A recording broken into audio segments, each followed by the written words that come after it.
ከሊፋ ዑመር ዳኝነት በተቀመጡበትና ሰው በሞላበት የችሎት አዳራሽ ውስጥ ሁለት ሰዎች የአባታችን ገዳይ ነው ያሉትን አንድ ወጣት እየጎተቱ አስገቡና ፍረዱን አሏቸው። ዑመርም የተባለውን ፈጽመሃል ወይ ሲሉት ተከሳሹን ጠየቁ። እሱም አመነ። አባታቸውን ገድያለሁ፣ የገደልኩት ግን ግመሌን አሰቃይቶ በመግደሉ ነው።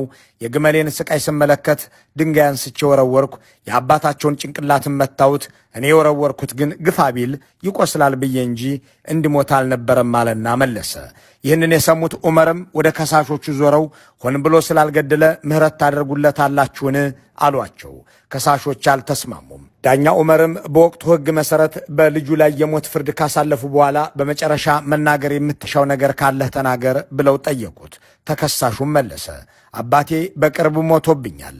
አባቴ ከመሞቱ በፊት ገንዘብ ሰጥቶኝ ነበር። ይህንን ገንዘብ ደግሞ ለክፉ ቀን ቢሆነን ብዬ ሰው በማያገኘው ቦታ ደብቄ ሸሽጌዋለሁ። የእርስዎ መልካም ፈቃድ ቢሆን 3 ቀን ብቻ ይስጡኝና ሀገሬ ሄጄ ያንን ገንዘብ አንድ ላለኝ ታናሽ ወንድሜ ሰጥቼው ብመጣ እሻለሁ አለ። ዑመርም ብፈቅድልህ ተመልሰህ እንደምትመጣ ማረጋጋጫህ ምንድን ነው? ሄደህ ብትቀር ነፍሱን ስለ ነፍስ ሊሰጥ የሚችል ዋስ ጥራ ሲሉ ጠየቁት። ተከሳሽ ግን በአዳራሽ ውስጥ የሚያውቀው አንድም ዘመድ አንድም ሰው አልነበረውም። ሰውም አጣ። ድንገት ግን እኔ ዋሰዋለሁ የሚል አንድ ሰው ድምፁን አሰማ።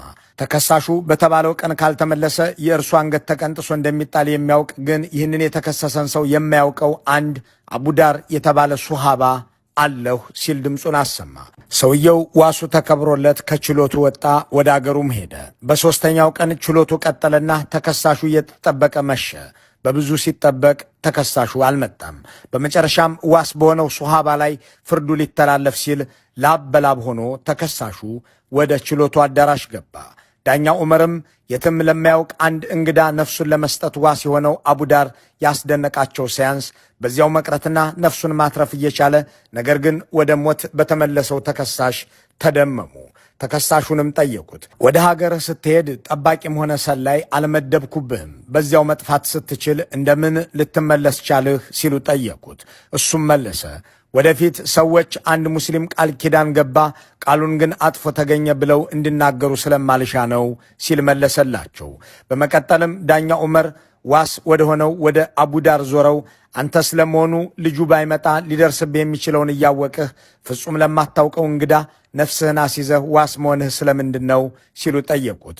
አቡዳርም መለሰ፣ ወደፊት አንድ ሙስሊም ወገን ዋስ የሚጠራው ሰው ባስፈለገው ጊዜ ዋስ ሊሆነው የቻለ አንድም ሙስሊም አልነበረም ተብሎ እንዲነገር ስለማልሻ ነው አላቸው። እነዚህን ሁለት ምላሾችና ድርጊቶች